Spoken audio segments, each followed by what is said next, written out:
tous, aujourd'hui on va travailler les fractions avec un exercice très classique. On va transformer l'écriture, ça va faire intervenir, ouais, vous allez voir, beaucoup de formules. Les 5 formules ici que j'ai mises qu'il faut connaître sur les puissances.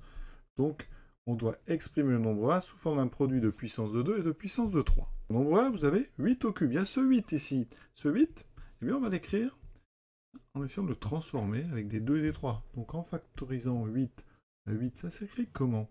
Je vais écrire à côté 8, c'est évidemment 2 fois 4, donc 2 fois 2 fois 2. Vous pouvez l'écrire 2 au cube.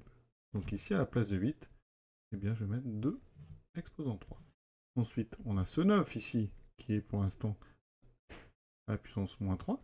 Eh bien, ce 9, on va l'écrire. Alors là, c'est plus simple, parce que 9, vous savez que c'est 3 fois 3, c'est donc 3 au carré. Voilà. Première étape. Eh bien, on va utiliser la dernière formule. Ici, ce qu'on appelle puissance de puissance. On a 2 au cube qu'on met lui-même au cube. Donc, vous remarquez que les exposants se multiplient entre eux. Donc, 2 au cube, ça va vous donner 2 puissance 3 fois 3. Ensuite, la même chose avec 3 au carré qui est lui-même la puissance moins 3. On aura 3 ici, puissance 2 fois moins 3. Donc, rapidement, ça fait 2 puissance 3 fois 3, 9. Soit 3 fois 3 puissance 2 fois moins 3, moins 6. On a déjà, vous voyez, transformé le nombre A. On a bien ici une puissance de 2, 2 puissance 9, donc le n vaut 9. 3 puissance moins 6, le p vaut moins 6. Cube à présent du nombre b. Ici, on a un travail à faire sur le 6. 6, c'est 2 fois 3. 12, là, il y a un travail un petit peu plus compliqué à faire sur le 12. 12, vous savez donc que c'est 4 fois 3, mais 4, c'est 2 fois 2, donc 12 c'est 2 fois 2 fois 3. Si on met ces deux-là sous forme d'une puissance, ça fait 2 au carré fois 3.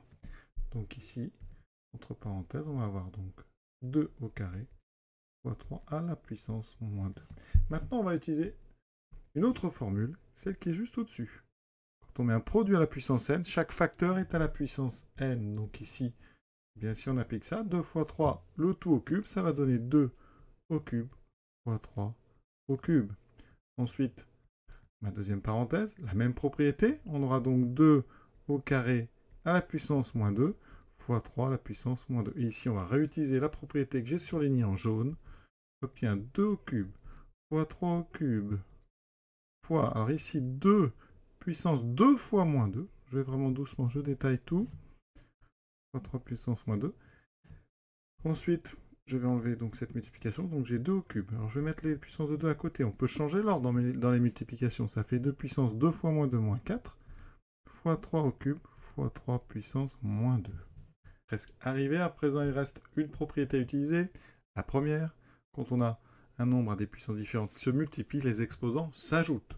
Attention à ne pas mélanger toutes les propriétés. Donc ici on aura 2, exposant 3 plus moins 4, c'est-à-dire 3 moins 4, multiplié par 3, exposant 3 moins 2. On obtient 2 puissance, donc moins 1, fois 3 puissance 1.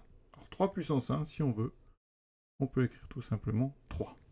On s'attaque à la dernière question, A sur B. Alors on va utiliser bien sûr ce qu'on vient de faire. A sur B, c'est donc 2 puissance 9 fois 3 puissance moins 6 sur donc 2 puissance moins 1, ou 2 exposant moins 1, on peut dire les deux, fois 3, ici je vais même mettre pour l'instant 3 puissance 1. Alors qu'est-ce qu'on va faire ici? Eh bien on va utiliser une autre propriété encore, celle-ci. Quand on a A puissance n en haut, A puissance m, eh bien on peut effectivement faire une soustraction. A est à la puissance n moins m. Donc ici, alors, ce qu'on peut faire aussi, pour bien que vous compreniez, c'est enlever les puissances qui sont négatives. Parce qu'une puissance négative, qu'est-ce que c'est? C'est tout simplement quand on change le nombre d'étages. Si vous avez 1 sur A, eh bien vous pouvez mettre le A en haut à condition de le mettre à l'exposant moins 1. Donc ici, eh bien on a 2 puissance 9, on n'y touche pas. Par contre, le 3 puissance moins 6, on va le mettre dessous, sous la forme 3 puissance 6. Quand on change comme ça d'étage, l'exposant change de signe. Ici, on avait déjà un 3 que j'aurais écrit, 3 puissance 1. Et là, 2 puissance moins 1, je vais le changer d'étage. Ça me fait 2 puissance 1. Et on n'a plus qu'à utiliser la première. Alors la propriété là, qui est en vert, on ajoute ici, on a 2 puissance 9, 2 puissance 1. Ça fait 2 puissance 9 plus 1, 10. Sur 3 puissance 1 fois 3 puissance 6, qui fait 3 puissance 7. si on veut une forme ici avec une multiplication, eh bien 3 puissance 7, on va le remonter sous forme de 3 exposant moins 7. D'accord? Alors là, j'ai utilisé la propriété qui permet de changer le nombre de positions numérateur-dénominateur en changeant le signe de l'exposant. Puis de tout mettre en haut. Alors ici, on a 2 puissance 9. En bas, on a 2 puissance moins 1. Donc ici, on aura 2 puissance 9 moins 1. D'accord? C'est la propriété qui est surlignée ici en beige. Et ensuite, les puissances de 3, on en a moins 6 en haut, moins celle qui est en bas. Donc vous voyez, ça fait bien 2 puissance 10 fois 3 puissance moins 7. Voilà, cet exercice est terminé. Exercice important pour apprendre à manipuler toutes ces petites formules sans les mélanger. À bientôt.